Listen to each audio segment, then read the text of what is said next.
Yo, what's up, dudes? It's your boy Scotty Smooth, and we're back with another Tiny Tina's Wonderlands video.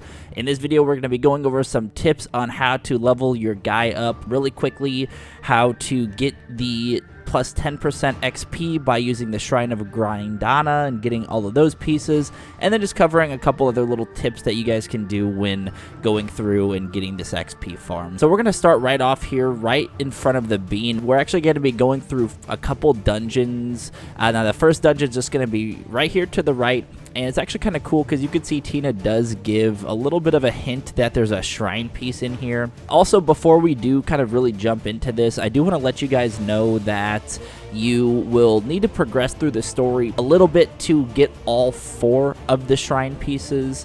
The first 3 you could get pretty much off rip, but there is the 4th one that does need to be progressed through the story a little bit to get through, so just want to give you guys that heads up. There we go.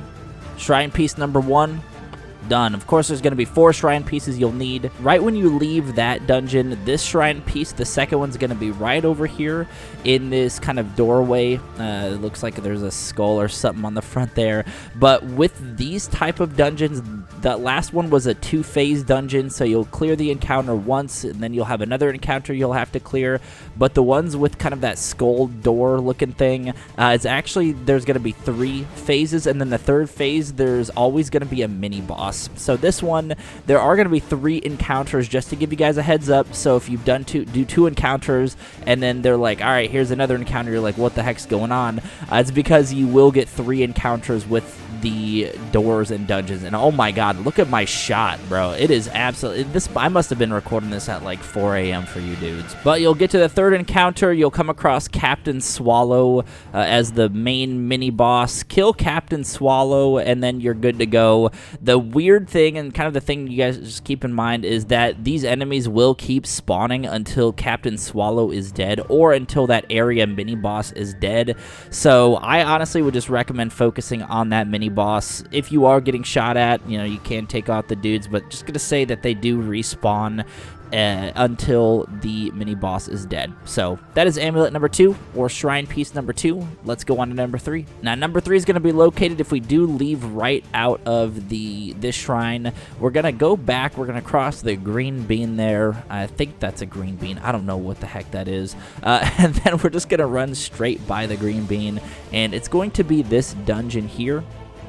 So we could go in here, enter that, and also there is something to keep in mind, because you will get through it and get to the other side of this. So we'll talk about what you could do once you have cleared this area as well. So this 3rd one was a 2-phase encounter, pretty easy. You get your amulet, and something that you might not notice is when you do clear a dungeon, some of these you do actually access another part of the map.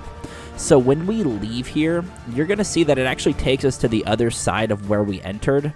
And on this side, there's going to be a bottle cap you want to make sure you knock down. And then also there's going to be a lucky dice there that you can roll while you're over here. Might as well get that knocked out. So make sure you get those 2 taken care of, because we will need that bottle cap down to get to the 4th shrine piece. To access the 4th shrine piece, you will need to go through the Wargtooth Shallows main quest missions. So you do have to progress through the story again. I think it was like maybe level 17 when I hit this area, maybe 18.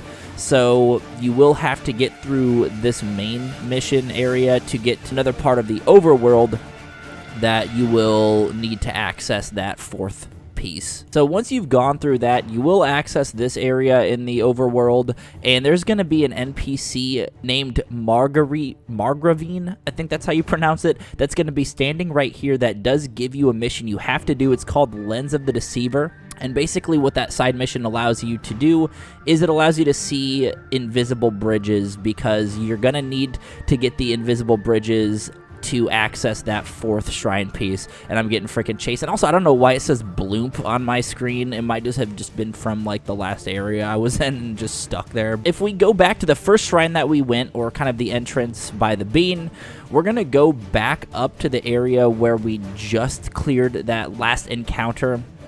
You can also knock that bottle cap down, but this is the bottle cap we just knocked down here. And then we're going to take a right, and then there's going to be the invisible bridge. You'll cross the bridge, cross the dice as well, the dice piece, and then you are in a new area in the overworld that you can explore. There's obviously a loot dice here. You want to make sure that you hit that as well while you're over here. And then the last shrine piece is going to be right up here. You just turn around, take a left up this hill, and then another left, and you are here. You can see Tina says, you smell that? It's a dungeon. It's a shrine piece. So Tina even gives you a little bit of a heads up that there is going to be a shrine piece in these dungeons, which is actually kind of cool. But you guys saw from that door, just like the second one we had, it was a 3-phase encounter. Same thing with this one. It's going to be 3 phases. At the very end, there's going to be a mini boss. So just a heads up on that one. So we completed the encounter. We got our 4th piece. So now we can take this to the shrine and activate it. And you do have to go to the shrine and activate this, so it doesn't just start working right away. You do have to go back. You have to go back to the shrine to activate it. While we're on our way back to the shrine, something that is also really cool about these is that this is going to be on your character pretty much the whole... I don't know if they're going to transfer it over from playthrough. Probably not. So if there's multiple playthroughs, then you'll probably have to do this again. But for now, it will get you a boost to 10% XP. So you guys can make sure you get that taken care of. Also, if you have any friends that are joining your game, if they do not have this, they still get these shrine perks. So if they join your game and you have the shrine unlocked, then they will also get the 10% XP boost, which is pretty sick there. And that's pretty much it, dudes. I appreciate you for stopping by. I'm curious what you guys think about this game. Is it a good time? Is it just another Borderlands game for you? I'm obviously a huge Borderlands fan, so I've been playing the hell out of this game, and it's got a cool twist on the Borderlands franchise. I'm not a huge like Dungeons and Dragons person or like board game player, but I do like the change of pace.